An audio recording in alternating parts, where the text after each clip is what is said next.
ഉപകാരമുള്ള ഇൽമ തരണേന്ന് നമ്മളെപ്പോഴും തോരക്കും. പക്ഷേ ഇൽമ രണ്ടെണ്ണം ഇല്ല എന്നാണ്. ഇൽമ ഒന്നേ ഉള്ളൂ, ആളാണ് രണ്ടെണ്ണം.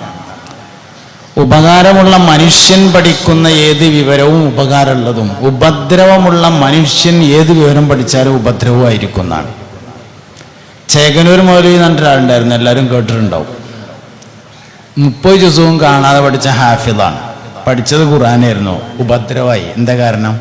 ആള് ചേകനൂരായതാണ് കാരണം. അപ്പോൾ ആള് ഉപദ്രവമുള്ള ആളാണെങ്കിൽ അവൻ പഠിക്കുന്ന ഏത് വിവരവും ഉപദ്രവമുള്ള ഇൽമാണാകുക.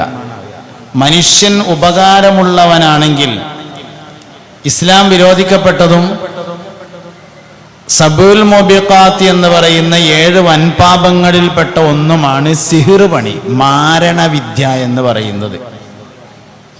അത് നന്നായി പഠിച്ച ആളായിരുന്നു ഹുജ്ജത്തുൽ ഇസ്ലാം അബൂ ഹാമിദുൽ ഗസാലി റളിയല്ലാഹു അൻഹു.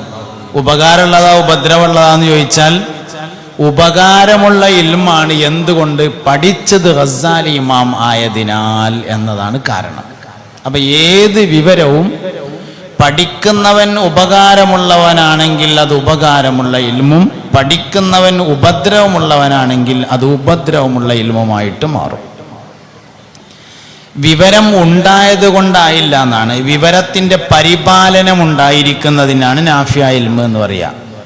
വിവരം പരിപാലിക്കുക എന്ന് പറഞ്ഞാൽ ഭൗതികമായി ഒരാളുടെ തലം ഉയരുന്നതിനനുസരിച്ച് ആത്മീയ തലവും ഉയരുന്നതിനാണ് വിവരത്തിന്റെ പരിപാലനം എന്ന് പറയുന്നത്. ഞാൻ എന്നിട്ട് നാടൻ ഉദാഹരണം പറഞ്ഞത് വേഗം മനസ്സിലാവും. നമ്മൾ പഴയ ആൾക്കാരൊക്കെ നോക്കിയാൽ വല്ലാതെ പഠിച്ചിട്ടൊന്നും ഉണ്ടാവില്ല. 3ാം ക്ലാസ് വരെ മദ്രസയിലും പോയി, 3ാം ക്ലാസ് സ്കൂളിലും പോയി, പിന്നെ കന്നൂട്ടാനും അറിയാം, പിന്നെ തെങ്ങമ്മ കയറാനും അറിയാം, അടക്ക പറിക്കാനറിയാം, അങ്ങനെയൊക്കെയുള്ള ചെറിയ ചെറിയ വിവരങ്ങളൊക്കെ ഉണ്ടാവും. ഒരു ദിവസം കന്നൂട്ടൽ കഴിഞ്ഞിട്ട് ഇങ്ങനെ 3ാം ക്ലാസ്സിലെ വല്യപ്പ ഇങ്ങനെ വരുമ്പോൾ വല്യപ്പാട് ചോദിച്ചു, വല്യപ്പ അള്ളുണ്ട് എന്നുള്ളതിൻ്റെ തെളിവെന്താന്ന് ചോദിച്ചാൽ മുടുങ്കോലും പടി തല മാറി പിടിച്ചിട്ട് ശേഷം അടുത്തേക്കണ് വനക്കി അപ്പം കാണിച്ചു തരാമെന്ന് പറയുന്നുള്ളതാണ്. ഇമാം പോവില്ല. എന്താ പോകാതിരിക്കാൻ കാരണം?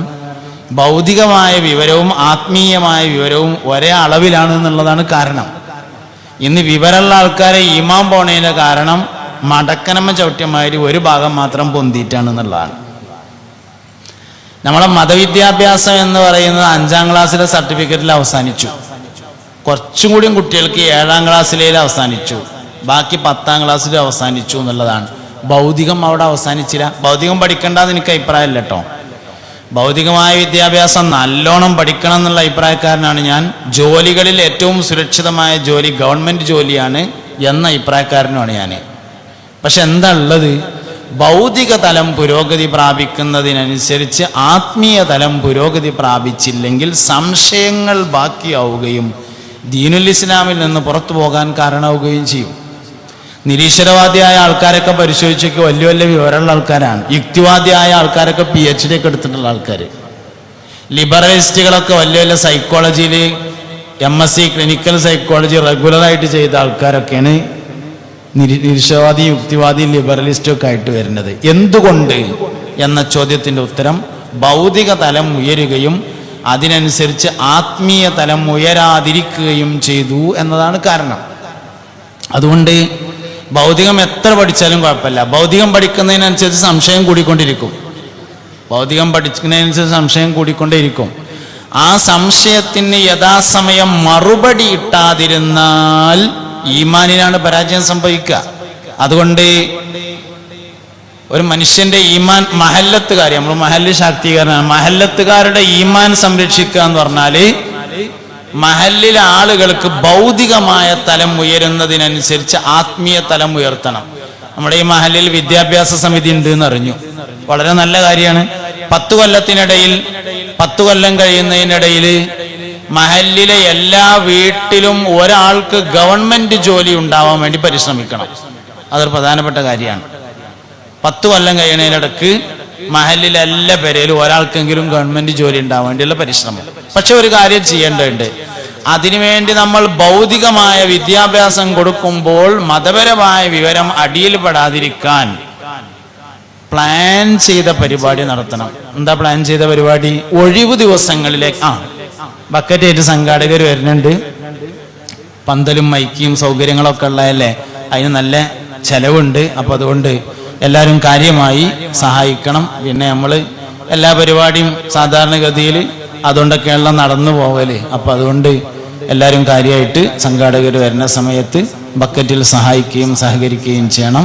നല്ല നോട്ടന്നെ ഇട്ടുകൊടുത്തിട്ട് അവർ നിരാശപ്പെടുത്താതെ എല്ലാ കാര്യങ്ങളും നടന്നു പോകാൻ ആവശ്യമായ സഹായങ്ങൾ സഹകരണങ്ങൾ ചെയ്യണമെന്ന് വിനീതമായി ഓർമ്മപ്പെടുത്തുന്നു. സ്ത്രീകളുടെ ഭാഗത്ത് അവിടെ സ്ത്രീകൾ പിരിക്കുന്നുണ്ട്. അതിലെല്ലാവരും കാര്യമായിട്ട് എന്തെങ്കിലുമൊക്കെ ഇട്ടുകൊടുക്കണം. ആ കൊടുന്ന 10 റുപ്യയിൽ ഒതുങ്ങാതെ പേഴ്സ് തുറന്നിട്ട് ബാഗ് തുറന്നിട്ട് അതിലെന്തെങ്കിലുമൊക്കെ ഉണ്ടെങ്കിൽ വലിയ നോട്ടൊക്കെ എടുത്തിട്ട് ഇട്ടുകൊടുത്തിട്ട് വളരെ ഉഷാറാക്കണം പരിപാടി ഇൻഷാ അല്ലാഹ്.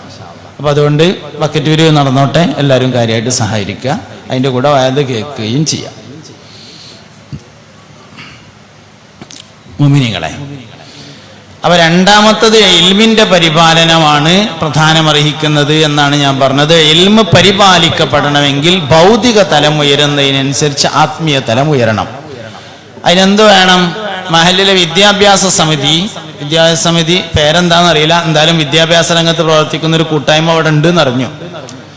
കുട്ടികൾക്ക് 10 വർഷത്തിനിടയിൽ ഒരു ഗവൺമെന്റ് ജോലിയുള്ള ഒരാൾ ഒരു വീട്ടിലുണ്ടാവുക എന്നുള്ള നിലയിൽ ടാർഗറ്റ് ചെയ്തുകൊണ്ട് പ്രവർത്തിക്കുകയും അതിനൊപ്പം ഭൗതിക പഠനം നടക്കുന്ന കുട്ടികൾക്ക് മതപഠനം നൽകുന്നതിന് ആവശ്യമായ കാര്യങ്ങൾ ചെയ്യണം. എന്താ ചെയ്യാൻ പറ്റുക?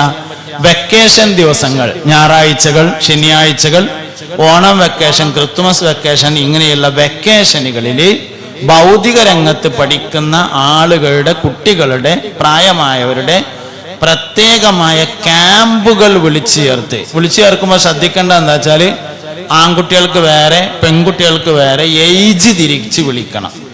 13 വയസ്സ് മുതൽ വിവാഹം വരെയുള്ളതാണ് ഏറ്റവും നല്ല ഏജ്.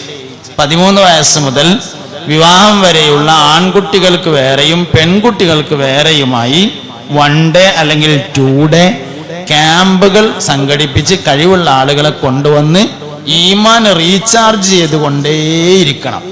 അതായത് ഭൗതിക രംഗം നമ്മൾ പഠിക്കണം എന്ന് പറയുമ്പോഴും ചില പുസ്തകങ്ങളൊക്കെ പഠിച്ചു കഴിഞ്ഞാൽ ലിബറലിസ്റ്റ് ആകുക എന്നുള്ളത്, യുക്തിവാദിയാകുക എന്നുള്ളത് ഉറപ്പാണ്. ഉദാഹരണം പറയാം, നമ്മള് സൈക്കോളജിയുടെ പിതാവ് ആയി അറിയപ്പെടുന്ന ആള് നേരത്തെ ജൂതനും പിന്നീട് ജൂതമതത്തിൽ നിന്ന് വിട്ട് അദ്ദേഹം യുക്തിവാദിയുമായ ആളാണ്. സ്വാഭാവികമായും അദ്ദേഹം ഡിസൈൻ ചെയ്ത സാധനം പഠിച്ചാൽ ആ റൂട്ടിലാണ് പോവുക. പക്ഷെ അത് പഠിക്കാതെ നമുക്ക് കുട്ടികൾക്ക് ഡിഗ്രി വാങ്ങാൻ പറ്റൂല. അപ്പൊ അതവിടെ പഠിച്ചോട്ടെ. അതിൻ്റെ ഒപ്പം അതിൻ്റെ ഇസ്ലാമികമായ ഭാഗങ്ങൾ പറഞ്ഞു കൊടുക്കുന്ന മതപരമായ ക്ലാസ് അതിൻ്റെ ഒപ്പം കൊടുക്കണം. ഇന്നത്തെ കാലത്ത് പഠിക്കാൻ സൗകര്യമില്ലാത്തതുകൊണ്ട് പഠിക്കാതിരുന്നതാണെന്ന് ഒരിക്കലും പറയാൻ കഴിയൂല. മൊബൈൽ ഫോൺ കയ്യിലുള്ള എല്ലാവർക്കും പഠിക്കാൻ ഇന്നത്തെ കാലത്ത് സൗകര്യമുണ്ട്. ഇന്ന് പഠിക്കാൻ ഏറ്റവും സൗകര്യമുള്ളതാണ് മൊബൈൽ കയ്യിലുള്ളവർക്കൊക്കെ പഠിക്കാൻ സൗകര്യമുണ്ട്. അതുകൊണ്ട് മൊബൈൽ ഇല്ലാത്ത ആരും ഇല്ലല്ലോ. അപ്പൊ ആ സ്ത്രീക്ക് സൗകര്യമില്ലാത്തതുകൊണ്ട് പഠിക്കാതിരുന്നതെന്നൊന്നും പറയാൻ കഴിയൂല. ഭൗതിക തലം ഉയരുന്നതിനനുസരിച്ച് സംശയങ്ങൾ ബാക്കിയാവും. മദ്രസയിൽ പോണതിന് കുഴപ്പമുണ്ടാവില്ല. 10ാം ക്ലാസ്സിൽ സ്കൂളിൽ പഠിക്കുന്ന കുട്ടിക്ക് ഉണ്ടാകാവുന്ന സംശയങ്ങൾ ദൂരീകരിക്കുന്ന തരത്തിലാണ് 10ാം ക്ലാസ്സിലെ മദ്രസ ബുക്ക് ഉള്ളത്. 12ാം ക്ലാസ്സിൽ സ്കൂളിൽ പഠിക്കുന്ന കുട്ടിക്ക് ഉണ്ടാവാൻ സാധ്യതയുള്ള സംശയങ്ങൾ ദൂരീകരിക്കുന്ന തരത്തിലാണ് 12ാം ക്ലാസ്സിലെ മദ്രസ ബുക്ക് ഉള്ളത്. പക്ഷെ നമ്മൾ 5ാം ക്ലാസ്സിലെ സർട്ടിഫിക്കറ്റ് റബീഉൽ അവ്വൽ 12-ന് സ്റ്റേജുമ്മ കയറി വാങ്ങിയാണ്ട് പഠനം അവസാനിപ്പിച്ചതാണ് പ്രശ്നം. ഇനിയിപ്പോ എന്താ ചെയ്യാൻ പറ്റുക? പരമാവധി നാട്ടിൽ എത്ര വരെ മദ്രസ ഉണ്ടോ അത്രയും പഠിപ്പിക്കുക.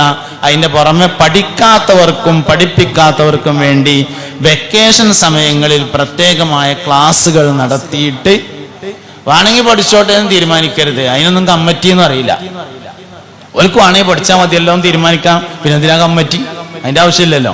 അങ്ങനെ പറയാൻ പറ്റില്ല. ഓലെ പഠിപ്പിച്ചേ ഞങ്ങൾ അടങ്ങുള്ളൂ എന്ന് തീരുമാനിക്കാനാണ് യഥാർത്ഥത്തിൽ കമ്മിറ്റി വേണ്ടത്. 3ാമത്തെ കാര്യം സ്വഭാവത്തിന്റെ പരിപാലനമാണ്, അല്ലെങ്കിൽ സ്വഭാവത്തിന്റെ പുരോഗതിയാണ്. സ്വഭാവവുമായി ബന്ധപ്പെട്ട പുരോഗതി എത്രയുണ്ട് അതിനെയാണ് ഒരു മഹലിന്റെ പുരോഗതിയായി കണക്കാക്കുന്നത്. സ്വഭാവം പുരോഗതി ഉണ്ടാവുക എന്ന് പറഞ്ഞാൽ അഷ്റഫുൽ ഖൽഖായ സല്ലല്ലാഹു അലൈഹി വസല്ലമ തങ്ങളുടെ സ്വഭാവത്തെ നമ്മുടെ സ്വഭാവത്തിൽ കൊണ്ടുവരലാണ്. അതാണ് സ്വഭാവത്തിന്റെ പുരോഗതി എന്നത്.